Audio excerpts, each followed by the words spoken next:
बिस्मिल्लाहिर्रहमानिर्रहीम। अस्सलाम वालेकुम नाज़रीन, आप देख रहे हैं प्रोग्राम सिटी 10 में हूँ आपकी मेज़बान अना यूसुफ। इस दुआ और इस उम्मीद के साथ कि अल्लाह ताला हम सब के लिए आसानियाँ पैदा करे, हमें तौफीक अता फरमाए कि हम दूसरों के लिए आसानियाँ पैदा कर सके। जिस दिन से दफ्तर का टाइम स्कूलों का टाइम 8:45 बजे का हुआ है, मैं दफ्तर आ जाती थी 8 बजे। उस दिन से पता नहीं क्या हुआ है, मैं लेट उठ रही हूँ और मैं दफ्तर 9 बजे पहुँच रही हूँ। और इसका नुकसान क्या हो रहा है कि मैं ट्रैफिक में स्टक रह रही हूँ। 8:45 बजे का स्कूलों का टाइम हो गया है। मतलब लिटरली 2, 3, 4, 5 दिन से हमेशा से, पता नहीं, मैं टाइम पे उठने वाली बंदी हूँ, लेकिन ये 3-4 दिन से ऐसे हो रहा है कि मैं लेट उठ रही हूँ और स्कूल का और मेरा दफ्तर का टाइम एक हो रहा है और मुझे हर रोज़ ट्रैफिक में स्टक रहना पड़ा है। तो फिर मैं गाड़ियों का जब धुआं देखती हूँ और इर्द गिर्द वाला माहौल देखती हूँ तो मैं सोचती हूँ पता नहीं ये फैसला करने वालों ने किस मंतक के तहत ये फैसला किया कि स्कूल्स का टाइम लेट करेंगे तो स्मॉग भाग जाएगी। ऊपर आसमान की तरफ देखें स्मॉग नज़र आती है, नीचे देखें धुआं नज़र आता है, तो पता नहीं कौन सा स्मॉग का खात्मा हो रहा है। इस पर भी बात होगी। अभी स्मॉग कंट्रोल करने के लिए जो सूरत हाल है उसकी भी बात करेंगे। कुछ महंगाई के हवाले से बात है, उस पर भी आएंगे। हमारे सीनियर रिपोर्टर्स हमारे साथ मौजूद हैं, आमिर रजा खान साहब और हसन अली। अस्सलाम वालेकुम। वालेकुम अस्सलाम। आमिर भाई, आपसे आगाज़ हो रहा है। शहर पर हैं जी स्मॉग के बादल। ये ग्रीन लॉकडाउन क्या है? डड्डू चार्जर क्या है? मुझे तो नहीं पता। सवाल चना जवाब गंदम वाला है ना जी। मज़ा आया आपको? डड्डू चार्जर का नहीं पता? मेरे कई बच्चों को, देखने वालों को नहीं पता होगा। ये चार्जर होता था जो मोबाइल में बैटरी अलग निकाल कर उसको उस चार्जर के अंदर लगाकर, अब वो पूरा फंक्शन जो था वो बंद हो जाता था, वो बैटरी जो थी वो चार्ज हो रही होती थी। इसको कहते थे डड्डू चार्जर। उसकी शक्ल कुछ मेरे पास पड़ा भी होगा, ढूंढ लूँगा मैं। बिल्कुल गवर्नमेंट ऐसे ही चल रही है। इसका पावर जो है वो कहीं पे है और इसका फंक्शन जो है वो डिसफंक्शन है। यही वजह है कि कभी वो कहती है 1 घंटा स्कूल आगे कर दें, कभी वो कहती है कि हम ग्रीन लॉकडाउन लगाने जा रहे हैं, कभी वो कहती है गवर्नमेंट कि हम ये करने जा रहे हैं। भाई, आप और ब्यूरोक्रेसी बैठकर फैसला करें। मतलब ऐसे ऐसे बेवकूफ़ाना फैसले हैं। मुझे बताएं, ये जो शिमला पहाड़ी के इर्द गिर्द स्मोग आती है वो क्या वहीं से उठती है और वहाँ ठहर जाती है? मुझे सिर्फ ये कोई समझा दे। आपने गड़ी शो का अंडरपास बनाना था, आपने नहीं बनाया जहाँ पे ट्रैफिक की ब्लॉकेज रहती है। आपने लाहौर में कहीं ट्रैफिक का सिस्टम नहीं बनाया। इस पूरे इलाके में, ये पूरे आप पढ़ते चले जाएं, मुझे बताएं यहाँ पर कौन से टिक्के कबाबों की दुकान है? ये रोड्स आपने लिखी हुई है ना जी? जी बिल्कुल ना होने के बराबर। इसका मतलब ये है कि जहाँ फंक्शंस है वो अलग है, जहाँ बैटरी है वो अलग है। अच्छा। अब ये दोनों जब मिलेंगे तो ये सिस्टम चलेगा। ये मिल नहीं रहे हैं कहीं भी। 10 बजे मार्केट बंद की जाएगी, शादी पहले ही वो तो टाइम 10 बजे का संसा ऐसे ही है। वो पहले ही 10 बजे, उसमें आप मुझे कोई बताएं, काम कर दिया। ये जो गुलिस्तान सिनेमा तक है लॉकडाउन है और उससे आगे लक्ष्मी चौक शुरू होता है, जहाँ पे सबसे ज्यादा खाने पीने की, कहाँ पे है बारबेक्यू की दुकानें? हाँ। लक्ष्मी चौक में। इधर से आ जाएं तो आप वो जो स्कूल है, क्वीन मैरी कहते हैं उस स्कूल, क्वीन मैरी स्कूल तक है और उससे आगे गड़ी शो बाजार, जहाँ खाने पीने की और टिक्के कबाबों की दुकानें हैं, वहाँ नहीं है। अच्छा, वहाँ स्मॉग नहीं? वहाँ नहीं है। मसला देखो, समझो बात को। ये ऐसा फ्रॉड है जो आवाम के साथ खेला जाता है और फिर कहा जाता है पहले दिन बताया, दूसरे दिन बताया। जब मुझे आपने बिठाया मैंने बताया कि इसका हल ये है कि एक तो दरख्तों की तादाद में इजाफा करें, जहाँ जहाँ सरकारी जगह है वागजार कराएं। कल आपने 100 कनाल जगह वागजार कराई, अभी उस पर कुछ नहीं बनने वाला। अभी आपके पास कोई प्लान नहीं है सब्जाजार के अंदर। वहाँ पे आप एक जंगल उगा दो। मैं वाकई सही बात है, दरख्त लगा दो 100 कनाल पे। अच्छी ऑप्शन है। आप जितने आपके ड्रेनेज नाले हैं, चाहे वो कैंट ड्रेन है, चाहे सिटी ड्रेन है, चाहे अंदरून शहर है, क्यों नहीं लगाते? जुल्म ये है कि अंदरून शहर के इर्दा गिर्द एक नहर थी, वो बंद हो गई, चले वो लंबी कहानी है। उसके इर्दा गिर्द एक सेवरेज नाला भी है। उसके इर्द गिर्द आज का नहीं, लाहौर से मुगल दौर से पहले का एक बाग हुआ करता था, पूरे सर्कुलर गार्डन कहलाता है। जी बिल्कुल ऐसे। वहाँ पे आपने मार्केट्स बनवा दी, वहाँ पे कब्जे करवा दिए, वहाँ पे कहीं पे अखाड़ा बना है, कहीं पे वो प्रेस मशीनें लगी हुई हैं, उसको खाली करा लें, लगाएं दरख्त। आपको कौन रोकता है? ये तो हल हो गया। इसमें लिखा हुआ है सीएम साहिबा दिल्ली के वजीर आला को खत लिखा, केजरीवाल को।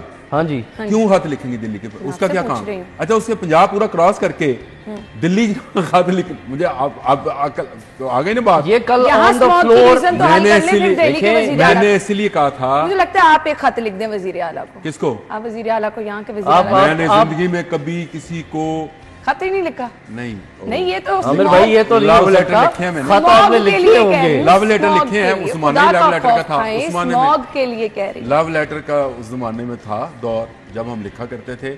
उस जमाने में ये मोबाइल इस तरह के बच्चे नहीं थे, तो एक ही तरीका होता था कि लव लेटर और फिर किसी को चिप्स का पैकेट या वो कोई छोटी सी गोली टॉफी दो, उसको कहा जाए बाजी दे यार, ठीक। यही होता था। नहीं, मैं वैसे ये अब तो smog व्हाट्सएप के का लिए- जमाना है। हाँ। और अब वो एक्स का जमाना है। जी बिल्कुल। एक्स पे डाल देता हूँ मैं, जी। अगर आप कहती हैं तो, हाँ, डाल दें। कि पूरा पंजाब क्रॉस करके, फिर वो पानीपत क्रॉस करके, फिर वो सारा करनाल का एरिया क्रॉस करके, हाँ। आप सीधा दिल्ली में फिर डायरेक्ट दिल्ली खत जा- लिखेंगी। हाँ, वहाँ खत लिखने का मैं क्या फायदा? कल- अपनी डोमेन में तो देख लें। और पहले। ये फसलें कहाँ कल जलाई जाती हैं? ऑन फ्लोर बात की है सीनियर सूबाई वजीर ने, वो कौन है? मरियम औरंगजेब अच्छा, साहिबा। नाम भी लिया करो ना, काफी ठीक है। सीनियर होंगे। वो काफी सीनियर है ना। नहीं नहीं, काफी सीनियर और भी होंगे मेरा ख्याल है। ये तो हाँ, काफी अकेली सीनियर और नहीं भी है। हैं। बिल्कुल ये तो ऐसे। अकेली ये ऑन सीनियर फ्लोर उन्होंने कहा कि जी वजीर आला पंजाब जो है वो स्मोक डिप्लोमेसी करने जा रही हैं और दिल्ली के वजीर आला को खत लिखा जाएगा कि वो अपने तरफ से जो है वो स्मोक के खात्मे के लिए इकदाम नहीं करें। नहीं, नहीं, पंजाब में सवाल तो ये है लिखा कि जाता आपके आपने अपने यहाँ स्मॉग कंट्रोल कर लिया, अगर वहाँ नहीं नहीं वजह नहीं, बन वो रही है। कहते हैं 30% वहां से आती है। मैं मान भी कहते जाता हैं। हूँ ये कि अमृतसर से आती है, यहाँ से नहीं अमृतसर जाती है, बाकी वहां से वहाँ आती है। वहाँ से यहाँ। ये एक नया सर्कल है। ये नया चले जी, मैं कहता हूँ वहां से आती है 30%। तो आप भाई लिखें वहां जहां पंजाब में फसलें जलाई जाती हैं, आपका वहां का एग्रीकल्चर बास्केट जो है या फूड बास्केट जो है, वो उस पंजाब को कहा जाता है जिसको हम आज भी मशरकी पंजाब कहते हैं। जी बिल्कुल। वो हमारा हिस्सा है जो काट कर इंडिया को दिया गया था। उस मशरकी पंजाब को काट कर जो फसलें हैं वहाँ जलाई जाती हैं, धुआं यहाँ आता है, वहाँ इंडस्ट्री का धुआं यहाँ आता है। दिल्ली इसमें कहाँ से आ गया? हाँ, दिल्ली वाले भी परेशान हैं, वो भी उसी पंजाब की वजह से परेशान है, क्योंकि यहाँ फसलें जलाई जाती हैं, कुछ हवा लाहौर में आती है, कुछ हवा दिल्ली की तरफ जाती है। तो दिल्ली के वजीर आला को आप बता। हसन, ग्रीन लॉकडाउन पे जरा ना, लॉकडाउन वाला वो हमने, क्योंकि कोविड में बहुत लॉकडाउन सुना था, तो ये ग्रीन लॉकडाउन क्या है? देखिए ये सिर्फ ग्रीन लॉकडाउन वही होगा कि जी 8 बजे जो है वो इस एरिया में अच्छा। जो फिलहाल इन्होंने मेंशन किए हैं, ये ग्रीन जो लॉकडाउन सड़कें हो रहा है, ठीक है। हैं, वहाँ पे कमर्शियल जनरेटर्स जो हैं वो अगर धुआं छोड़ रहे हैं तो उनको चेक किया जाएगा। फिर इसी तरह से शादी हॉल पहले ही 10 बजे बंद हो जाते हैं, already उसमें बंद कोई हो रहे नई बात नहीं है। फिर बारबेक्यू जो है जी वो 8 बजे तक करें। अब बात फिर वही बात आ जाती है आमिर भाई वाली कि जिस जगह पे ये करने जा रहे हैं वहाँ पे कितने रेस्टोरेंट्स हैं, देखना ये है, सबसे मेन चीज ये है। बिल्कुल। देखें उसके साथ ही आप चले जाएं स्टेशन, सबसे ज्यादा ट्रैफिक का मसला वहां पे है। वो एक जो चौक है उसके दरमियान पूरा बहुत का ज्यादा पूरा चिप्सी एरिया रिक्शों देखें, की वहां से भरमार ब्रांडथ रोड है, साथ अकबरी मंडी है, नौलखा चौक है, रात को- ऑस्ट्रेलिया चौक है, बिल्कुल। वो नाम ले लेते हैं उसके। ठीक है। और रात को जब वहां पे वो गुड्स ट्रांसपोर्टर्स जो लोडिंग करते हैं तो वहां पे वो नहीं है धुआं, बिल्कुल होता है। तो वहां पे कोई इकदाम नहीं किया गया। शालमी चौक में कोई इकदाम नहीं किया अकबरी गया जहाँ मंडी। पे सारा दिन जो है वो बुरा हाल हुआ अकबरी होता मंडी। है। अभी चले जाएं, अभी से लेकर रात 8-9 बजे तक वहां पर नहीं नहीं, आपको अगली सुबह तक अगली तो सुबह 24 वहाँ पे घंटे लोडिंग का ट्रक काम जो भी हो रहा जिनकी था, ये बात बिल्कुल कर रहे हैं सही ना, कह रहे लोडिंग हैं आप। और जी। जो हैवी लोडिंग का काम ट्रैफिक है रात के टाइम एंटर वो होता आती है, तो वही सारा वही सब। सारा बिल्कुल कुछ सही हुआ। कह रहे तो वहां पे तो कुछ नहीं किया आपने। जिन सड़कों का आपने कल जिक्र किया है असेंबली में मरियम औरंगजेब साहिबा ने, वहां पे कितना स्मोक का मसला है। हैं। ऐसे ही है। वहां पे मुझे तो ठंडी सड़क पे मुझे बता दें आमिर भाई, साथ न्यू गार्डन है, वहां पे कौन सा स्मोक का मसला होगा? बिल्कुल। वहां पे स्मोक का मसला नहीं है। जो असल जगह थी या असल इकदाम करने की जरूरत थी वो नहीं किए गए। जैसे आपने प्रोग्राम में शुरू में कहा कि स्कूलों का टाइम और ऑफिस का टाइम सेम हो गया। सुबह एक मुसीबत बनी होती है हर सड़क के ऊपर, बिल्कुल ऐसे ही है। हर सड़क के ऊपर। शदीद किस्म के लेकिन चलो उससे 2 चक्कर तो खत्म हो गए ना। आमिर कई भाई लोगों बात के हो 2 गए चक्करों की नहीं है, बात ये कई देखें लोगों ना के चक्कर खत्म हो आप गए नहीं, आप एक चीज लेकिन देखें, इसका ट्रैफिक तो रहती है ना। हल ट्रैफिक इसका से pollution तो इसका बड़ी ना। pollution- इसका हल यही था, मैंने कहा था 3 दिन की छुट्टी कर दे स्कूलों कॉलेज यूनिवर्सिटीज में। ये एक हल हो सकता है। बिल्कुल। हल यही है। इसमें ज़रा काम होती है। और दूसरा ये कि और इसमें- ऑफिसेज में भी वर्क फ्रॉम होम 2 छुट्टियां कर दें अच्छा, आप। मुझे सिर्फ ये बता दें, ये जो अब टीम है सीएम साहिबा की, सीएम साहिबा तो खत लिख देंगी, सीएम साहिबा की टीम क्या कर रही है? सीनियर सूबाई वजीर जिनका ये काम है, कल वो बहुत अरसे के बाद असेंबली में तशरीफ लाई हैं ठीक है। और ख़ास तौर पे उनका यही कहना था कि मैं सिर्फ और सिर्फ आज जो है वो इस अहम मसले के ऊपर स्मोक के ऊपर जो है वो बात करने आई। और इसमें मैं एक चीज़ अप्रिशिएट करूंगा स्पीकर पंजाब असम्बली को कि जिन्होंने इस स्मोक के ऊपर जो है वो सेशन जो है वो मुख्तस किया। ये बहुत अच्छा एक इकदाम है कि कम से कम चलें, और कुछ नहीं तो, क्योंकि पॉलिसी मेकर्स तो यही लोग हैं ना, बिल्कुल इन्होंने ही बनानी है ना। हाँ, जब डिस्कस होगी तो ऑब्वियसली उसका तो कोई कुछ हल ना की कुछ तरफ इसका भी हल जाएंगे। निकलेगा। तो हम दुआ गो हैं कि हल की तरफ भी कोई चला जाए, क्योंकि अभी तो लोग मुतासर हो रहे हैं और होते चले जा रहे हैं। इसमें अवाम को भी देखें ना, इसमें अवाम को नो डाउट हमें हसन, वो हम साथ साथ कहते हैं कि हम सबको मिलकर अपना रोल प्ले करें। हमें मास्क इस्तेमाल करना चाहिए, जो कि नहीं करते। बच्चों को करवाएं, स्कूल जाते हैं बच्चे। जो लोग बाइक पे जा रहे हैं वो तो लाजमी तौर पे इसका इस्तेमाल करें। ब्रेक के बाद आते हैं जी, हमारे साथ रहिए।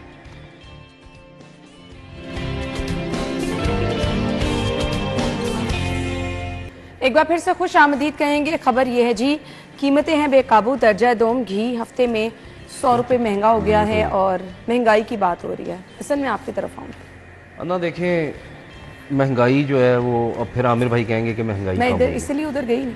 ठीक है, आमिर भाई हमेशा उनकी ही मंतक समझते हुए बाईपास कर जाओ, मन तक समझते हुए टाइम बाईपास लगना करो। है। आपको बहुत बहुत मंतक मुश्किल समझ है, नहीं क्योंकि आती। आमिर भाई जो मंतक बात करते हैं ना, मंतक बहुत मुश्किल इल्म है और इल्म हासिल करना चाहिए, लोगों वो को सबको सीखनी करना चाहिए। आमिर मंतक का भाई, इल्म लेकिन ये भी तो माने कि जो चीज आपके है वो है। आपके जो ज्यादातर आप हमें मुफक्किरीन नालायक कह हैं रहे वो मंतक का ही इल्म पढ़ाते थे और मंतक का इल्म पढ़ते थे। आप मुसलमान मुफक्किरीन को पढ़ें, आपको समझ आएगी कि मंतक जो होती है ये कितनी जरूरी है। नहीं, हमें सिर्फ महंगाई पढ़ा दें, बाकी हम सब मंतक आप सीख करें, जाएंगे। आप पढ़ाएं जनाब, आप करें बात। आमिर भाई बात ये है कि महंगाई देखें बढ़ तो रही है। अब आप इस चीज़ को माने या ना माने, मैं फिर वही बात करूंगा, आपने पेट्रोल सस्ता किया, डीजल सस्ता किया, उसके असरात लोगों तक नहीं पहुंचे। नहीं पहुंचे। ठीक है, वो लोगों तक नहीं पहुंचे। और अब इसी के साथ आप एक हमारी दूसरी खबर है कि जो तंदूर मालकान वाली है। अब आप मुझे बताएं कि जब रोटी भी आप 14 या 15 रुपए की बिक रही थी शहर में, अब वो भी बढ़ाने का कह रहे हैं। कहाँ है आपकी इंतजामिया? कहाँ है जो इन्होंने कीमतें कंट्रोल करनी है? जो बड़ी बड़ी गाड़ियों पे एसीज फिरते हैं, वो कहीं नजर आते हैं? वो कहीं कहाँ नजर फिरते नहीं हैं आते, हसन? वो कहीं नजर नहीं आते। ठीक है, तो बात ये है कि जब तक ये लोग अपना काम सही तरह से नहीं करेंगे, कीमतें इसी तरह से बढ़ती रहेंगी या बढ़ेंगी नहीं। तो जो हुकूमती एक वो निर्खनामा है जिस पे हम हमेशा से रोते आ रहे हैं, मैं तो यही कहूँगा कि रोते आ रहे हैं कि उस पर भी कोई चीज़ शहर में जो है वो बिकवा दें। उस पर अमल नहीं हो रहा। उस अच्छा, पे ये अमल जो घी की कीमत के हवाले से खास तौर पे बात कर लेना, ये मेरे ख्याल से जी आपका होलसेल से सदर करियाना मर्चेंट की तरफ से बताया गया है। परचून में 1 किलो घी 495, ऑयल की कीमत 500 रुपए से तजावुज कर गई है और नई कीमतों का इत्तलाक भी कर दिया गया है। महंगाई है आमिर भाई? ये तो महंगा हुआ है, इसमें तो कोई शक ही नहीं है। और इसमें जब खबर में है तो खबर में होना चाहिए था कि कंपनीज ने महंगा किया है या ये किराना मर्चेंट की हाँ, खुद ये सारी और आमिर भाई बदमाशी है। कंपनीज ने किया होगा ना? नहीं सर, यहाँ खबर में नहीं है। फिर किसी नहीं, कंपनी खबर में का नहीं नाम। है, लेकिन ऑब्वियसली अब ऑब्वियसली नहीं होता, कोई भी नहीं, चीज नहीं, होती नहीं, है। नहीं, नहीं। आपका किराना मर्चेंट कह रहा हम महंगे करने जा रहे हैं, आपका तंदूर मालक कह रहा हम रोटी महंगी करने जा रहे हैं। तंदूर मालकान की आप तो चले समझ बात आती है ना। समझे। नहीं, अच्छा, समझ तंदूर आती। की कहाँ समझ आती है? शायद सिपरा साहब कहते हैं सबसे गैस का सस्ता तरीन सारे टैरिफ इनको तंदूर मिल का है, है। तो सबसे फिर कहाँ सस्ता से समझ तंदूर का आती है। है? मुझे बता दे वही। उसमें अच्छा, उसमें इनके ख्याल से आती है समझ। मेरे ख्याल से वो कह रहे हैं जी 1800 रुपए का हो गया जो 1500 रुपए का था। ये 1800 रुपए मन का रेट है। नहीं नहीं, तंदूर मन कहाँ से आ वाला गया? तंदूर वाला जो है वो मनों के हिसाब से आटा लेता है। ये इसको भी पता है, हमें भी बिल्कुल पता है। ऐसे ही है, और जो रेट है उनको आम मार्केट आम सारफ से सस्ता मिलता है। बिल्कुल ऐसे ही है। आप इस पर भी आ जाए, मुझे इस पर भी कोई इतराज नहीं है। आप पूरी 100 ग्राम की या 150 ग्राम की जितने की रोटी का वजन है, कौन सी 100 ग्राम आया आमिर भाई? कहाँ पे मिलती है 100 ग्राम की रोटी? नहीं जो वजन जो गवर्नमेंट वजन 100 ग्राम है ना, जिसको वो छोटी सी तकड़ी लेके हाँ जी। आजकल वो बच्चियां घूम रही होती हैं, वो कर रही होती हैं। उन्होंने कोई लिस्ट भी दी थी कि ये 100 प्राइस ग्राम है कंट्रोल ना? में जो स्टेट है, वही 100 ग्राम 100 ग्राम ही होते हैं ना भाई। 100 ग्राम की रोटी। आप उसमें से ये जो 20 किलो का थैला है, इसमें से 100 ग्राम की कितनी रोटियां निकलेंगी, उसको निकाल कर उसकी एवरेज निकाल दें, कितनी की रोटी तो बेच दे।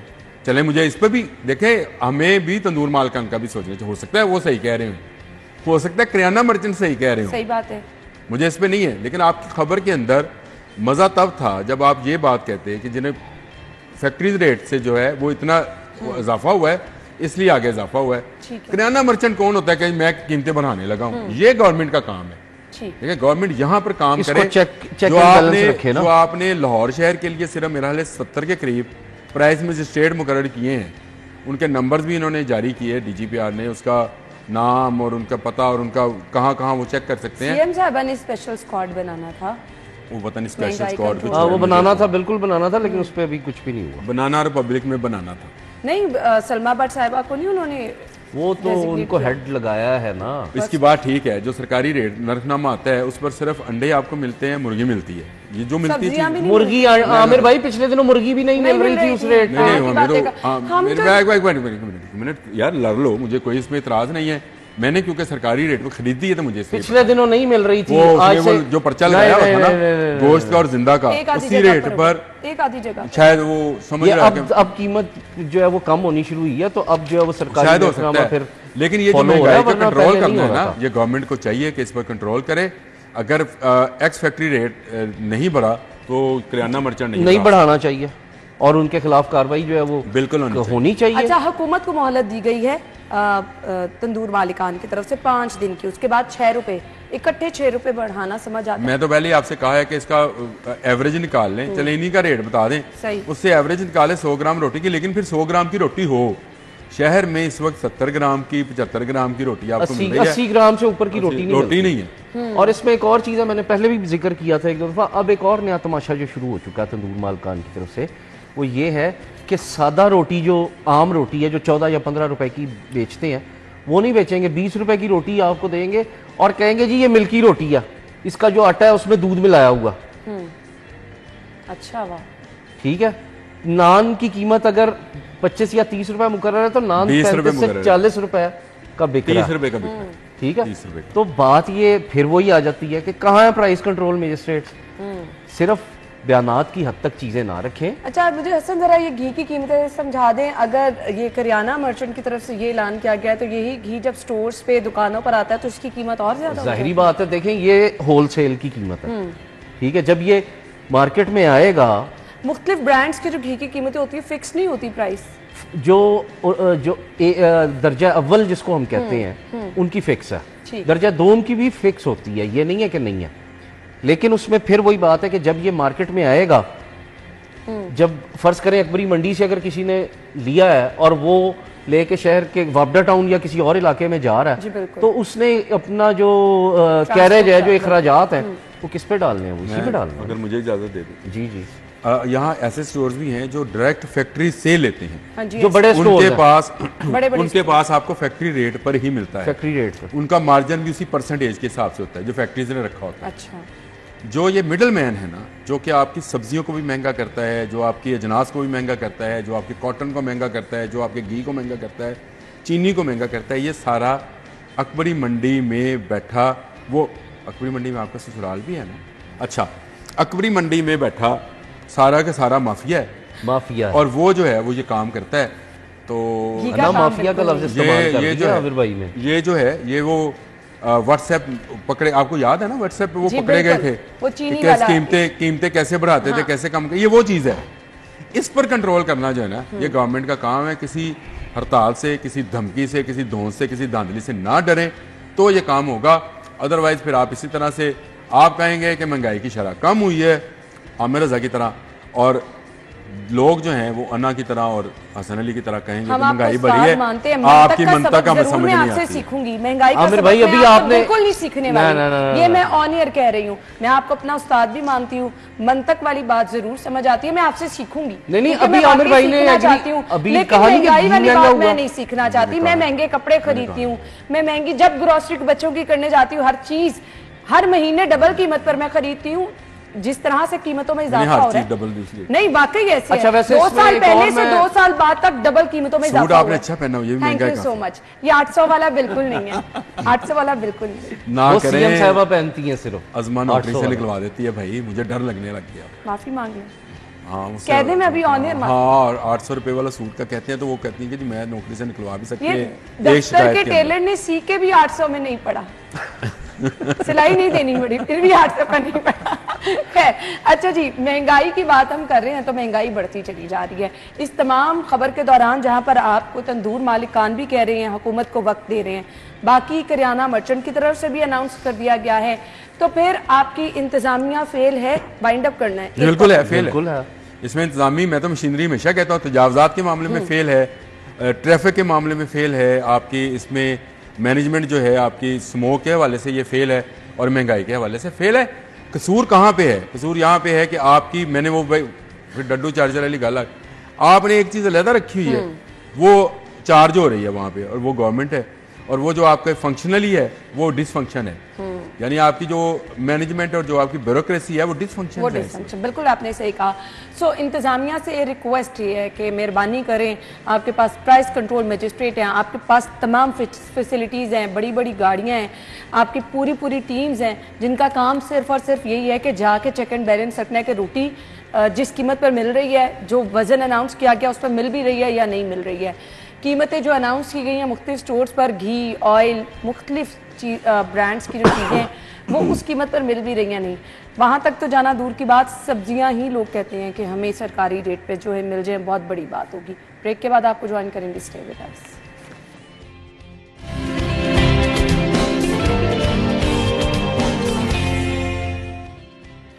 खबर क्या है जी? एलडीए को मंसूबों के लिए दिया गया 7 अरब का उधार वापस मांग लिया गया। उधार तो वैसे होता ही वापस करने के लिए, आमिर भाई। बात तो ठीक है, ये अकबर चौक के लिए इनको सॉफ्ट लोन जारी किया गया था, लेकिन मुझे खबर में ये लगा कि मुश्किलात का शिकार क्यों है एलडीए, जो कि लाहौर का मालिक हो, लाहौर का मालिक है। और किसी ने ये कहा था कि एलडीए मुझे दे दें, आप पूरे पंजाब का बजट मुझसे ले लिया। याद है ना ये सेंग है। तो ऐसा ये एलडीए जो है ये क्यों है? क्योंकि माल बजाय एलडीए में जाने के एलडीए के लोगों में जा रहा है, जेबों में जा रहा है ना, ऐसे ही है। आप मुझे बताएं, पिछले दिनों ने सब्जादा रोड, जौहर टाउन, पता नहीं कहाँ कहाँ इन्होंने ऑपरेशन किया। नहीं आमिर भाई, सिर्फ अड्डा प्लॉट पे हुआ ऑपरेशन। नहीं, हसन काफी जगहों पर हो रहा है। अच्छा, वो कमर्शियल बिल्डिंग्स को सील कर दिया गया। रोज आती हैं तस्वीरें, 50 के करीब आती हैं, 60 के करीब आती हैं। जब ये कमर्शियल बिल्डिंग बन रही थी उस वक्त ये इंस्पेक्टर साहब कहाँ थे? यानी एक मैं बैंक को जानता हूँ जो बैंक पिछले 10 साल से उस जगह पे है, उसको सील किया गया है। अच्छा, इस 10 साल में कौन उसके पैसे लेता रहा है कि कमर्शियलाइजेशन करने के? ना 10 साल वो किसी को नजर नहीं आया ना उन प्लॉट को कमर्शियल किया। जो रेजिडेंशियल प्लॉट थे, जिन पर स्कूल बन गए, जिन पर डिस्पेंसरीज बन गई, जिस पर खाने पीने की दुकानें बन गई, बैंक बन गए, हर चीज बन गई, मोबाइल शॉप्स बन गई, जो नाम लेते जाएं आपको समझ आती है। ये सारी रोड्स को आप सिर्फ एक स्टिकर लगाकर कहते हैं जी सील, आए हमें पैसे दें और दोबारा आप कमर्शियल कर देते हैं। ये तो आपने काम पकड़ा हुआ है। अगर ये लीगल तरीके से इसको कमर्शियल करते, इसकी बकायदा बोली होती, तो मुझे बताएं एलडीए क्या गरीब होती? नॉन कमर्शियल एरिया था ना जिसको आप सील कर रहे हैं, उसको कमर्शियल कर लिया गया। तो इस नॉन कमर्शियल को कमर्शियल करने की आपको भी पता है, मुझे भी पता है, फीस क्या होती है? कीमत इज इक्वल टू बिल्कुल, यानी डबल पे करना है, डबल से ज्यादा करें फीस है। लेकिन आपके बंदे पिछले 10 साल से 15 साल से उसमें से पैसे खा रहे हैं। और अब आप कह रहे हैं कि खजाना जो है, जो सेक्रेटरी खजाना है शेरदिल, मुजाहिद शेरदिल, वो आपसे ये भी ना कहे कि भाई आपने हमसे 7 अरब लिया था, वो तो वापस करें। बिल्कुल। सबसे हैरत वाली बात ये कि लाहौर का मालिक जो है वो कंगला हो गया। हाँ। सही बात है। देखिए ना, ये समझ से बालातर ये बात है कि कहाँ जा रहा है पैसा, और जहां चले जो आ भी रहा है वो कहाँ जा रहा है। ये देखिए कि मामूली सी तरक्याती स्कीमें चलाने के लिए भी पैसे नहीं है, फंड नहीं, क्या बनेगा? ओहो, वो कैसे बनेगा? गड़ी शो वाला जो अंडरपास बनेगा, कहाँ बनेगा? करीम ब्लॉक वाला, बरकत मार्केट वाला, कहाँ बनेगा? वो दौर नहीं है आमिर भाई, ये आपका दौर है, ये आपकी सीएम साहिबा का दौर है, ठीक है? ये वो वाला दौर नहीं है कि जब आप केजरीवाल के इलाके में नहीं, मैं केजरीवाल के इलाके में वैसे पूछ लिया मैंने कहा दिल्ली से आए हो आप। लेकिन आप देखें, आप सीएम साहिबा से आपका लगाव और तरह का ना। नहीं, मेरा कोई लगाव, मेरा किसी नहीं, उन्होंने वैसे आज कह भी दिया, वो खत नहीं लिख रहे, पार्टी का नाम ही नहीं लिया, ट्विटर पर, एक्स पर, वो एक्स पर लिखूंगा, जरूर लिखूंगा कि आपकी एलडीए जो कंगाल हुई है उसके पीछे एलडीए ही है, यानी एलडीए खुद कंगाल शो कर रही है। एलडीए का लोगों का एक्सपीरियंस जो मैं सुनती हूँ ना, वो कहते हैं हम एंटर होते हैं तो जगह जगह पर पैसों का मुतालबा किया जाता है, जब तक पैसे नहीं दे दिए जाते जान। अगर ये इदारा कंगाल हो गया है, क्या हाल? आपको तो खैर, आप खतून हैं, आप पता नहीं वो मोटरसाइकिल चलाती हैं या नहीं चलाती, ये चलाते होंगे, इनके क्या मोटरसाइकिल लेके जाएं, बिल्कुल कोई साफी सूफी नहीं, सिर्फ पार्किंग स्टैंड पे मोटरसाइकिल लगाएं, वही बंदा आएगा, कम की। आपको 1 विंडो का काम है, आपको 2 विंडो का काम है, 3 विंडो का काम है, लीगल को इनलीगल कराना है, इनलीगल को लीगल कराना है, जो कराना है तमाम सर्विसेज आपको पार्किंग स्टैंड में मिल जाए। अंदर जाने की क्या जरूरत है आपको, मुझे ये बताएं। बायोमेट्रिक के लिए मशीन बाहर आ जाएगी, आप फाइल दें, आपकी फाइल बाहर आ जानी है बन के। वाह, इतना मुनज़्ज़म निज़ाम है। माशाल्लाह, इतना मुनज़्ज़म निज़ाम है। फिर भी इसीलिए कंगाल। तो लाहौर में 76 सोसाइटियां बन गई जिनका एलडीए को पता ही नहीं था। कंगाल होना पता समझ कैसे नहीं नहीं था आया। आमिर कहता है, भाई? मुझे इन आमिर भाई societies का कैसे पता ही पता नहीं नहीं था? कि ये इलीगल बन रही हैं। अच्छा, ये उनकी मिली भगत के बगैर हो सकता? सीएम के सामने रखी गई कि ये 76 सोसाइटीज हैं, अब बताएं इनका क्या करें। वहां मकान बन गए, घर बन गए, कौन था टाउन प्लानर, किससे मंजूरी हुई, कहाँ थे आपके इंस्पेक्टर, किसी को मुअत्तल किया गया, किसी के ऊपर इंक्वायरी लगाई गई, किसी की जदायत को एफआईए को दिया गया कि भाई इसका चेक करके बताओ जब ये मुलाजम हुआ था इसके पास क्या था और अब इसके पास क्या है। ज्यादातर आपके टाउन प्लानर जो है इस वक्त मुल्क से बाहर है, मैं बहुत सारे को जानता हूँ जिन्होंने टाउन प्लानिंग कराई और निकल गए, उन्होंने अपनी और बाहर एक- कराई। एक मुझे चीज- लगता है पैसे सारे वो ले गए इसलिए एलडीए कंगाल है। हाँ, अभी भी ले रहे हैं। अच्छा। अभी उसने ये कोई बात नई अच्छी बात की नहीं थी, है। उसने कहा जो पैसा आ रहा है वो कहाँ जा रहा है। देखे ना, मैं आपको एक चीज बताता हूँ। आपने फर्ज करें एक कनाल का प्लॉट लिया, उसको आपने 2 हिस्सों में करवाना है, बाइफर्केशन है, जी। ठीक है। उसकी फीस 12 से 15 लाख रुपए है, अच्छा, सिर्फ उसकी बाइफर्केशन की फीस।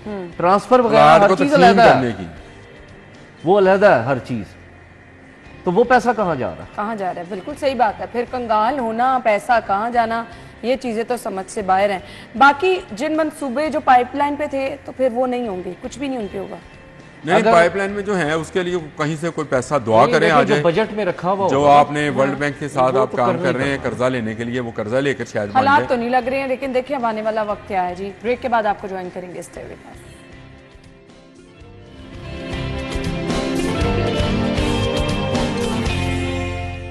Welcome back. हमारे पास खबर है जी, हेल्थ मैनेजमेंट इंफॉर्मेशन सिस्टम के तहत रजिस्टर्ड डायबिटीज के हर मरीज को सिर्फ एक ही इंसुलिन की वॉल दी जाएगी। मतलब क्यों हसन अली, क्या वजह इसकी? देखें इसमें अगर खबर को देखें तो इसमें यही यही एसओपीज आए हैं जी। ये नए एसओपीज जो हैं ये जारी किए गए हैं, और पहले शायद यही हो रहा होगा कि जो एक जो फ्री इंसुलिन मिलती है वो एक से ज़्यादा ले रहे होंगे लोग, जो भी हैं। तो उसके लिए ये जो नया एसओपीज हैं ये जारी किए गए हैं कि अब सिर्फ एक जो है वो वाइल दी जाएगी। शिनाख्ती कार्ड होगा, आपका मोबाइल शिनाख्ती नंबर कार्ड होगा, तशखीसी मोबाइल नंबर होगा, टेस्ट और डॉक्टर की प्रिस्क्रिप्शन। ये ज़रूरी होगी, इसके बगैर जो है वो नहीं दिया जाएगा। और मेरा ख्याल है कि ये एक अच्छा इकदाम है ताकि जो भी इससे मुस्तफीद हो सके वो ज़्यादा मैक्सिमम से लोग ज़्यादा हो आपका कहना है कि इससे मुस्तफीद हो सकेंगे। आमिर भाई, पता नहीं कौन होगा। हसन अली को अभी हो माशाल्लाह रही है अल्लाह ताला ने मुस्तफीद, मुझे महफूज ये रखा हुआ है। समझा कोई मुस्तफीद नहीं होगा बल्कि उसकी शुगर में इजाफा होगा। वो उसको क्यों? अब ये टेंशन, ये मिलती थी आपको 1 माह के लिए ना, 1 माह की वायल्स मिलती थी एक माह एक यूज मरीज कर को, वो सकते- जब था। अच्छा, वो अब आपने उसको कहा आपको एक वक्त में 1 वायल मिलेगी और 1 वक्त में 1 वायल दे दें मुझे, कोई इसमें प्रॉब्लम नहीं है। फिर इसके बाद आपने कहा कि आप कितनी हेल्थ देर यूज हो मैनेजमेंट सकती है? सिस्टम में रजिस्टर्ड हों। अच्छा जी, आप रजिस्टर्ड हो गए, इसमें मुझे कोई चक्कर नहीं है। लेकिन अब आप आए डिस्पेंसरी, वहां लगे लाइनों वहां पे में, सबसे बड़ा मसला वहां आप करें शनाख्ती कार्ड अपना दें, अपना मोबाइल नंबर दें, अपनी वेरिफिकेशन कराएं, और उसमें उसके सिस्टम का बाद चलना भी तो आपको आमिर भाई है क्या उसके ना? बाद आपको जब आपने एक जगह पे एक बंदे को रजिस्टर कर लिया, लेट्स से मैं आमिर रजा हूं, मेरा ये CNIC नंबर है, ये मेरा है, और अगर मैं नहीं आऊंगा तो मेरी जगह पे ये आएगा, लेट्स से मेरा भाई आएगा, उसका ये अल्लाह नंबर रहम है, करे आमिर भाई, आप उसका माजूर एक मिनट नहीं हो, भाई, माजूर। नहीं मजूर अफराद के लिए मैं बात कर रहा हूँ कि अगर आप उसकी कोई लेना भी चाह रहे हैं, मैं उसके उस पे रख के मैं किसी को मजूर क्यों कहूँ। नहीं इसमें लिखा हालांकि हुआ ना कि वो यार पूरी मेरे इर्द रिश्तेदार गिर्द ले कई सकेगा। मजदूर लोग होते हैं, ज़हनी भी होते हैं ना। अच्छा, जब आप उनको ये करेंगे तो वो उस टेंशन में रहेगा, और इस टेंशन से शुगर होती है, चीनी से नहीं होती। लोगों में गलतफहमी है, चीनी खाने से शुगर होती है, टेंशन से टेंशन से होती है। ज़हनी दबाव, तनाव, इससे शुगर का मर्ज होता है। और उस ज़ियाबतीस के मरीज़ के लिए आपने मज़ीद मुश्किल कर दी अगर आपने हेल्थ मैनेजमेंट सिस्टम के तहत उसको रजिस्टर कर ही लिया है, जहाँ बाकी अद्वियात घर पे भी जो आ रहे हैं, दिल के मरीजों की, हेपेटाइटिस की, कैंसर की, वैसे मिल रही है आमिर भाई वो दवाई? हाँ जी मिल रही है। उसको बहुत सारे मेरे जानने वाले जिनको मिल रही है, घर पे मिल रही है। बाकी आपका जानने वाला कोई है तो बताएंगे ताकि उसको भी मिल जाए। एक्स पे मैं डाल दूंगा सीधे। मैं यही कहने लगी थी। नहीं मैं खुद कहता था, आप मुझे पता है आप क्या कहना चाह रही थी। अगर आप उसको ज़ियाबतीस वाले मरीज को भी घर जिसकी पे सुनवाई नहीं हो रही हमें बता दे। घर पे पहुंचा दें तो बड़े मेहरबानी, ये आपका बहुत एहसान होगा। वो रजिस्टर्ड है आपके पास एक मरीज पिछले शुगर के दिनों लिए। आपने खबर हमने यहाँ और शेयर आप- की थी ना कि वो पैसे खत्म हो गया मेडिसिन जिन्होंने घर पे पहुंचानी थी। नहीं पैसे खत्म नहीं हुए थे, उस पैसे जो दिए नहीं थे कंपनी उनके। कोरियर कंपनी है हाँ। उसका बिल पे नहीं हुआ बिल, था। हाँ। वो हो जाएगा तो क्योंकि फिर आप 7 आगे अरब कैसे रुपया कह रहे हैं? 7 अरब रुपया एलडीए से मांग लिया ना, इसमें से जो मिलेंगे उसको दे एलडीए दे देगा? हाँ सही बात है। आमिर भाई एलडीए दे देगा? एलडीए तो कैसे कंगाल दे हुआ देगा? पड़ा है। एलडीए बहुत अमीर है। वो एलडीए का डीजी अगर सबसे कह देना कि आज 2 दिन तुझे दिहाड़ी नहीं लानी, 7 अरब रुपया मुंह पे मारेंगे नहीं तो फिर वो मैं आपको मजाक नहीं कर रहा हूँ। अफसरान का क्या बनेगा? वही मैं कह रहा हूँ ना, 2 दिन सिर्फ यार। नहीं नहीं दो नहीं दिन आमिर भाई नहीं, ऐसे 2 मत। दिन 7 अरब रुपया जो है ये कोई बड़ी रकम नहीं है, और 20 अच्छा। करोड़ तो बिल्कुल ही नहीं है। मुझे सिर्फ ये बता दें, अब ये मरीजों के लिए अच्छी खबर है बुरी खबर है?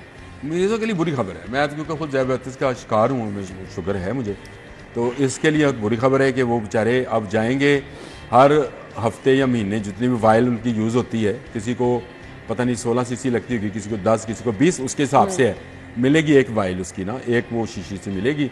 उस वायल में से कितना वो इस्तेमाल करता है, अगर वो 1 हफ्ते में ख़त्म होती है तो वो दोबारा 1 हफ्ते के बाद लाइनों में जाके लगा होगा कि मुझे मेरा इसमें ये सिस्टम शांति कार्ड चल नंबर रहा है। तो फिर अच्छी बात नहीं है। इसमें सिस्टम चलना भी आप- तो जरूरी है ना। मुझे इस खबर सिस्टम भी तो बैठ जाता है ना। बिल्कुल ऐसे ही है। नहीं, ये भी एक सिस्टम बड़ा बैठना तो वो चले, वो क्योंकि जब वो मतलब मैनुअल किसी वेरिफिकेशन के लिए पास पहुंच इतना जाएगा कि मेरा टाइम नहीं शांति कार्ड कि है, बार बार जाए लाइनों में फिर लगे वो और फिर- अगर ज़ियाबतीस का पेशेंट है और मेरी तरह का वो एक मुलाजम है किसी दफ्तर में, मुझे बताएं कि दफ्तर उसको हर हफ्ते छुट्टी देगा अलाउ इस ही नहीं बात पे। करता जी, नहीं संडे allow करता। सैटरडे तो आप छुट्टी पे होंगे ना, आपने देनी नहीं है, तो आप उसको क्या करेंगे? वो मंडे को या ट्यूसडे को जाएगा, मंडे ट्यूसडे को जब जाएगा तो दफ्तर से गैर हाजिरी लगवाएगा, बिल्कुल ऐसे क्या ही है। करेगा? उसके लिए मजीद चलिए, टेंशन, इस पर, मजीद शुगर तेज होगी। महकमा सेहत से हम कहेंगे कि जरूर इस मामले पर नजरसानी करें। सीएम साहिबा कहती हैं जी नवाज शरीफ कैंसर केयर अस्पताल का संग बुनियाद लवाहिकीन की रिहाइश की सहूलत भी देंगे। 915 बेड्स का कैंसर हॉस्पिटल 56 अरब से मुकम्मल होगा। आखिरी स्टेज के मरीजों की तकलीफ कम करने के लिए उन्हें अस्पताल में रखा जाएगा। बहुत अच्छी बात है, कैंसर हॉस्पिटल की बहुत अशद ज़रूरत थी। बहुत सरकारी सतह पर कोई नहीं है। लाहौर में एक फलाही सूरत में मौजूद है cancer care hospital Raiwind road जी। पे, जो 400 डॉक्टर बिस्तरों का शहरयार हॉस्पिटल है, और वहाँ पर भी शहरयार। किसी मरीज को इनकार नहीं किया जाता जी है। बिल्कुल ऐसे। ये बड़ी अच्छी बात है। और वो सारे के सारे डॉक्टर्स वो हैं जो कुछ यहाँ सर्विसेज कर रहे हैं, जो बाहर से आए हैं, और कुछ जो बाहर वाले हैं वो उसको फीड कर रहे हैं, उसको ऐसे पैसे ही है। पहुँचा रहे हैं। ऐसे ही है। लेकिन सरकारी सतह पर बनने का मतलब ये है कि यहाँ पर मरीजों का इलाज मुफ्त होगा, मुफ्त होगा। और ख़ास कर अल्लाह ताला कैंसर से आप सबको, हम सबको महफूज रखें इस मूजी मर्ज से। इसकी जो लास्ट स्टेजेस होती हैं उसमें तकलीफ बहुत बढ़ जाती बहुत है। ज़्यादा। उसमें मरीज़ को कहा जाता है कि आप इसको घर ले जाएं। घर वालों के लिए अलग से परेशानी होती है कि वो उसको कैसे केयर करेंगे। मेरा ख्याल है ये बहुत अच्छा इकदाम है। लोग इसके नाम पे जा रहे हैं, लोग इसके कह रहे हैं कि इसमें ठेके लगेंगे, इसमें काम लगेगा। मुझे लगने दें, अगर 57 अरब से ये हॉस्पिटल मुकम्मल होता है तो ये पूरे पाकिस्तान के लिए बहुत खुश आएंगे। अच्छा जी, वजीर आला का बैरून मुल्क मुकीम पाकिस्तानी डॉक्टर्स को पंजाब में लाने के लिए पुरकशिश तनख्वाहों का ऐलान, हसन कैसे देखते हैं? देखिए, अगर तो उनको लाना पड़ेगा, क्योंकि जब तक एक्सपर्ट्स जो स्पेशलिस्ट डॉक्टर्स हैं वो नहीं आएंगे तो फिर किस तरह सिस्टम इलाज चलाएंगे? कैसे मुमकिन है? किस तरह इलाज मुमकिन होगा?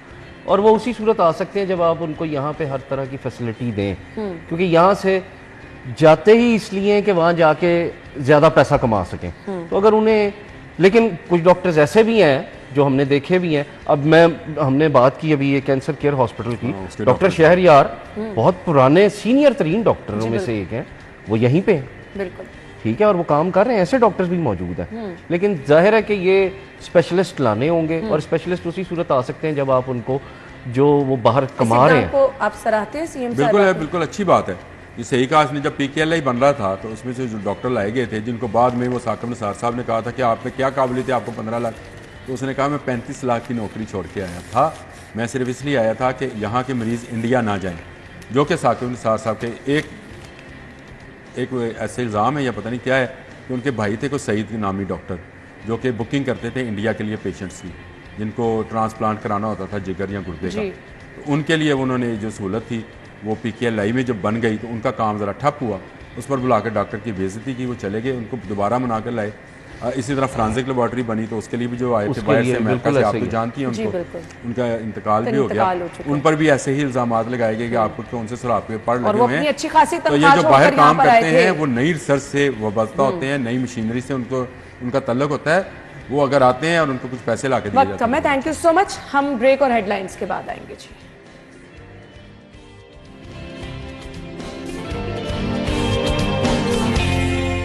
Welcome back once again. आज है जी 31 अक्टूबर। अक्टूबर का पूरा महीना मनाया गया ब्रेस्ट कैंसर अवेयरनेस के हवाले से।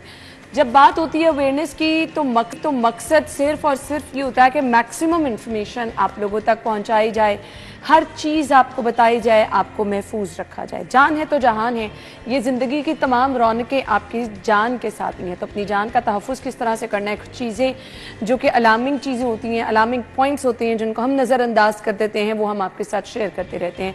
तो हमने सोचा आज इस महीने के आखिरी दिन भी कुछ चीज़ें, कुछ साइंस, कुछ सिम्टम्स, कुछ एहतियात हम ज़रूर आपके साथ शेयर करें, क्योंकि फिर इंशाल्लाह हम अगले साल दोबारा पूरे मंथ में कहीं ना कहीं इसका जिक्र करेंगे।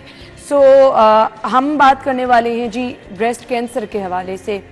इसकी वजूहात क्या हैं, इसका इलाज क्या है, इसके लिए आपने एहतियात क्या करनी है और इसके चांसेस को कम कैसे किया जा सकता है। Consultant breast surgeon doctor Sadaf इसहाक साहिबा ने हमें ज्वाइन किया है। वेलकम करेंगे। अस्सलाम वालेकुम डॉक्टर साहिबा।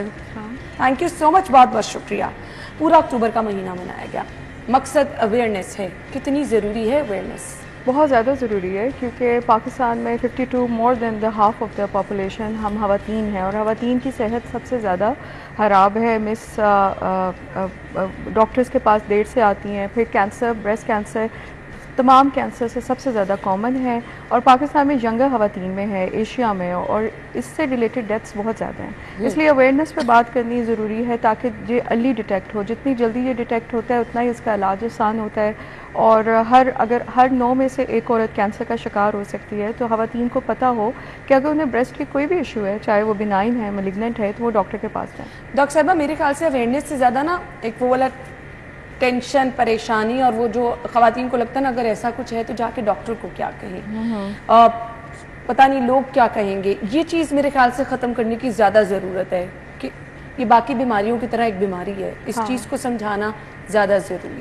कुछ चीज़ें हमारे माशरे में एजुकेशन पे भी ज़्यादा होना चाहिए, लिटरेसी लेट बढ़नी चाहिए। जो हमारे टैबूज़ हैं, स्टिग्मास हैं, जो मेंटल हेल्थ या ब्रेस्ट कैंसर, इस पे लोग जो ठीक भी हो जाते हैं सर्वाइवर्स, वो बात नहीं करते। इसलिए लोगों को और मिसकॉन्सेप्शंस के अगर कैंसर हो गया, गिल्टी हो गई है, तो वो हम कभी ठीक भी नहीं होंगे क्योंकि अच्छी एग्जाम्पल्स नहीं सामने आती।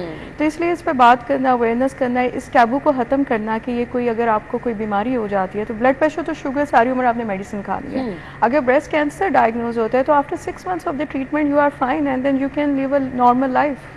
ब्रेस्ट कैंसर है क्या, इसके कुछ साइंस, सिम्टम्स बता दीजिए क्या है, क्योंकि नॉर्मली होता है कि पता ही नहीं चलता लोगों को। पता भी चलता है तो वो देर से आते हैं, दे थिंक है इसकी शायद हमें ऐसा कुछ हो ही नहीं सकता क्योंकि हमारी फैमिली में नहीं था। कैंसर, कोई भी कैंसर, जब कोई एबनॉर्मल सेल्स जिसमें बनना शुरू हो जाते हैं जो नॉर्मल नहीं होते और उनकी ग्रोथ पे कोई चेक नहीं होता तो वो कैंसर होता है। इस तरह ब्रेस्ट में की कैंसर इसलिए जल्दी पिक हो जाता है कि जो बहुत जल्दी आपको गिल्टी की सूरत में ब्लड, निपल से कोई ब्लड आने लग जाए, स्किन पे कोई चेंजेस हों, कोई ऐसी दर्द है ब्रेस्ट में जो आपको जा नहीं रही, या आपके बगल में कोई गिल्टी है या स्किन के ऊपर कोई गड़ेपन गया या स्वेलिंग है, तो वो जल्दी पिक हो जाता है। अगर कोई किडनीज का कैंसर, लंग्स का कैंसर, वो लेटर स्टेजेस में होती है। लेकिन फिर और इसके अलावा स्क्रीनिंग टेस्ट है, मेमोग्राफी 40 इयर्स के बाद अगर आप कराते हैं तो उसमें हम 1 साल 2 साल पहले ही ब्रेस्ट में ऐसे चेंजेस हो जाते हैं जिनको देख सकते हैं, जैसे माइक्रो कैल्सिफिकेशंस। तो हमारे मुल्क में ख़वातीन को ये भी बताना बहुत ज़रूरी है कि अगर आपको कोई भी चेंज आता है, एक तो अपना सेल्फ ब्रेस्ट नॉर्मल एग्जामिनेशन करें ताकि आपको बचपन से कॉलेज एज से पता हो कि how your breast is looking like, कैसी फील होती है आपको। आप यूट्यूब पे जाएँ, वीडियोज़ देखें, आसानी से आप चेक कर सकते हैं। और उसके बाद अगर कोई चेंज जो मैंने आपको बताया फील होते हैं तो डॉक्टर के पास जाएं और कैंसर को अर्ली डिटेक्ट करें, बल्कि स्क्रीनिंग मेमो में जाएं। अगर आप काबिल इलाज है ये? बिल्कुल काबिल इलाज है। ठीक है, यानी ये परेशान स्टेज 1 और 2 में तो कम्प्लीटली क्योर है, 3 में भी क्योर है और 4 में हम इसे कंट्रोल कर सकते हैं। अच्छी लाइफ क्वालिटी के साथ आप अपना टाइम स्पेंड कर सकते हैं। अगर आप जितना अर्ली आते हैं, अगर आप स्क्रीन डिटेक्टेड कैंसर हैं, अगर आप स्टेज 2 तक आते हैं, आप जल्दी डॉक्टर के पास आते हैं, तो you are someone who has no cancer in your life, in your body after the treatment. चलिए जी, तो बहुत ज़बरदस्त बात है। अच्छा जी, इलाज की तरफ आएंगे हम ज़रूर, लेकिन प्रिवेंशन हमेशा बात करते हैं हम। प्रिवेंशन के पेश नज़र क्या करना है, इसके चांसेस को किस तरह कम करना है, एहतियात क्या बरतनी है?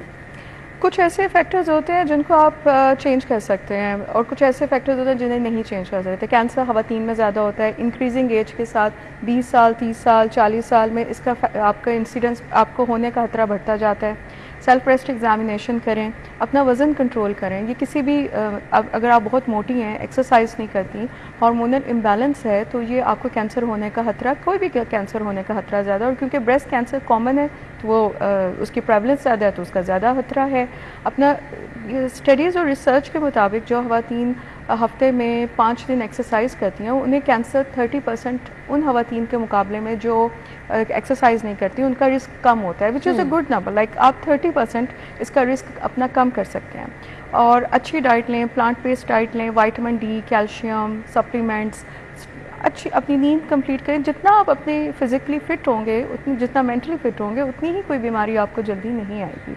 इसके अलावा कुछ अगर आपके जेनेटिक्स में फैमिली में अम्मी, दादी, फुप्पो, खाला या फर्स्ट डिग्री रिलेटिव्स या मल्टीपल फैमिली मेम्बर्स हैं जिन्हें कैंसर हो रहा है, तो आप डॉक्टर के पास जाएं और उनसे अपने रिस्क को डिस्कस करें कि मुझे कितना रिस्क है, मुझे कब से स्क्रीनिंग में आना है, ताकि अगर आपको कोई जेनेटिक टेस्टिंग है जिसमें हम पेशेंट को बता देते हैं कि आपको 50 to 80% रिस्क है लाइफ में कैंसर होने का, तो वो कैंसर से पहले कुछ अपना करवा सकते हैं इलाज।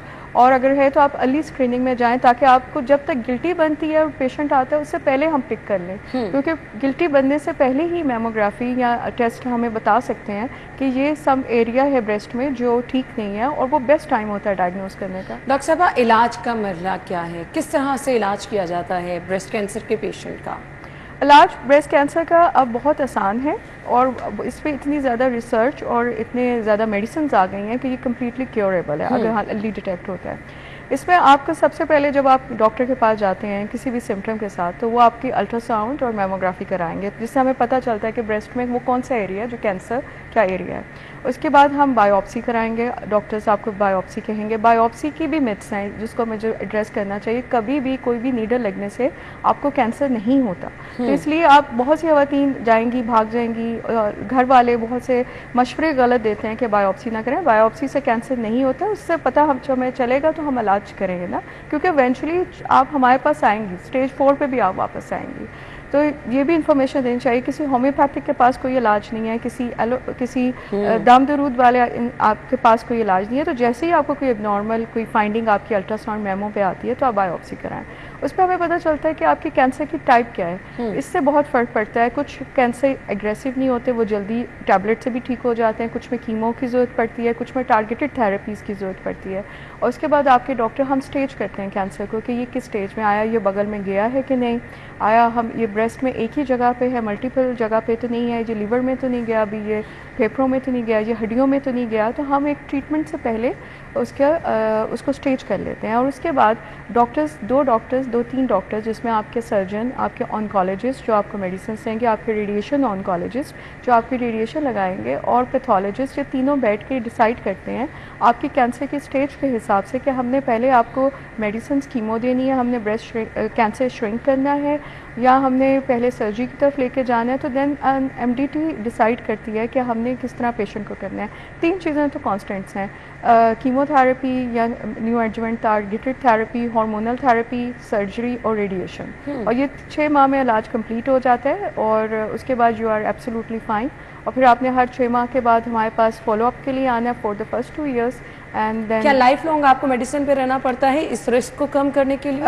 नॉट ऑल, कुछ पेशेंट्स ऐसे होते हैं जिनकी hormone therapy, hormone positive cancer होता है, उन्हें हमें 5 साल एक टैबलेट देनी पड़ती है, जो कोई ऐसी मुश्किल दवाई नहीं है, और उसको खाने से वो उनका कैंसर रिस्क ख़त्म हो जाता है। ठीक है। और मुझे ये भी बता दीजिएगा, सर्जरी की ज़रूरत किस स्टेज पे पड़ती है? सर्जरी की ज़रूरत हर स्टेज पे पड़ती है, क्योंकि स्टेज 4 पे हम सर्जरी इसलिए नहीं करते, या बहुत सिलेक्टेड पेशेंट्स में करते हैं कि उसमें कैंसर इतना भर गया होता है कि सर्जरी के पेशेंट्स की लाइफ में कोई फ़ायदा नहीं होता। लेकिन अगर आप स्टेज 3 तक हैं, आपके अभी अर्ली डिटेक्ट होता है, तो सर्जरी तो होगी ना, चाहे वो कीमो के बाद हो, श्रिंक करके हो, सर्जरी, रेडिएशन और मेडिसिन, ये तीनों मस्ट हैं इलाज में।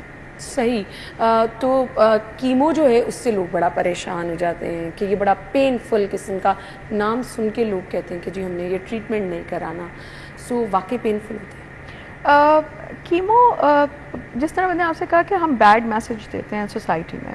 पहले तो पेशेंट्स आते नहीं हैं डॉक्टर के पास, फिर बहुत लेट आते हैं। जब तक हम तब सर्जरी या दूसरे इलाज से जब गुजर गए होते हैं तो हम कीमो की तरफ जाते हैं, तो उस वक्त इतना एग्रेसिव कैंसर हुआ होता है कि पेशेंट की डेथ हो जाती है। दैन दे स्टार्ट, हमने ट्रीटमेंट भी करा लिया, हमने सब कुछ करा लिया, देखें डेथ हो गई। लेकिन नोबडी विल टेल कि वो जो 9 पेशेंट टाइम पे आ गए थे और जिन्होंने इलाज करा लिया वो छुप जाते हैं, वो घर में बंद हो जाते हैं, and they don't give example.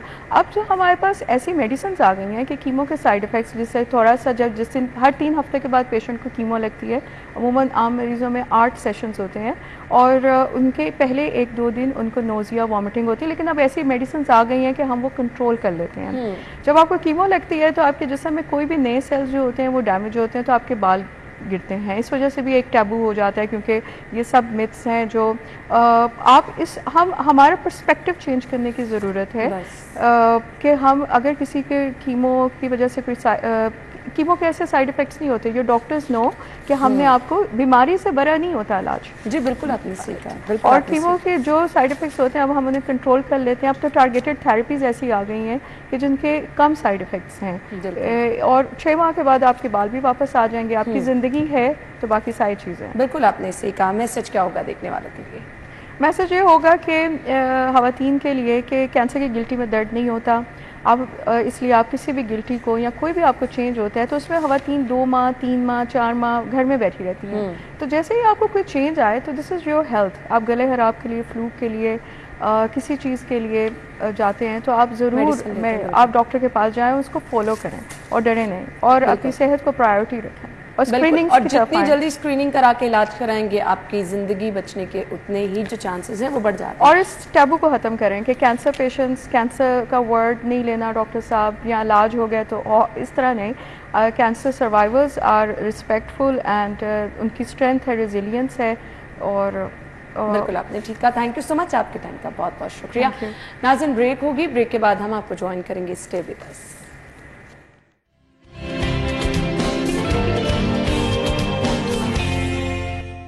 Welcome back once again. Programme के इस हिस्से में हम मिलवाने वाले हैं आपको बहुत ही बाहिम्मत खातून से। कुछ फील्ड्स ऐसी होती हैं जिनको समझा जाता है कि ये सिर्फ मेल डोमिनेटिंग है, यहाँ पर आपको ज़्यादा मर्द हजरात ही नज़र आएंगे, लेकिन क्योंकि बहुत हमारी सोसाइटी में हम देख रहे हैं कि तब्दीली आती जा रही है माशाल्लाह से, बहुत सारी जगहों पर हमें ख़वातीन अपना लोहा मनवाती हुई नज़र आ रही हैं। सो पुलिस स्पेसिफिक फील्ड जहाँ पर समझा जाता है अच्छा मर्द हजरात फिट बैठ सकते हैं, वहाँ पर एक खातून का अपने आप को मनवाना, बैनुल अक़वामी सतह पर अवार्ड अपने नाम करना, मेरे ख्याल से पाकिस्तान के लिए बहुत बड़ा फ़ख्र है। आज की हमारी मेहमान है जी SP बिनीश फातिमा। इनके बारे में मैं आपको बताती चलूँ जी। इनकी खिदमात के पेश नज़र इन्हें IACP अवार्ड से नवाजा गया है। अमरीका में ये बैनुल अक़वामी अवार्ड है जो कि SP बिनीश फातिमा ने अपने नाम किया। पुलिस सर्विस उन्होंने ज्वाइन कैसे की, ये अवार्ड हासिल करने का उनका सफर कैसा रहा, कितनी मेहनत करनी पड़ती है, सो हम SP बिनीश फातिमा को अपने प्रोग्राम में वेलकम करेंगे। अस्सलाम वालेकुम बिनीश।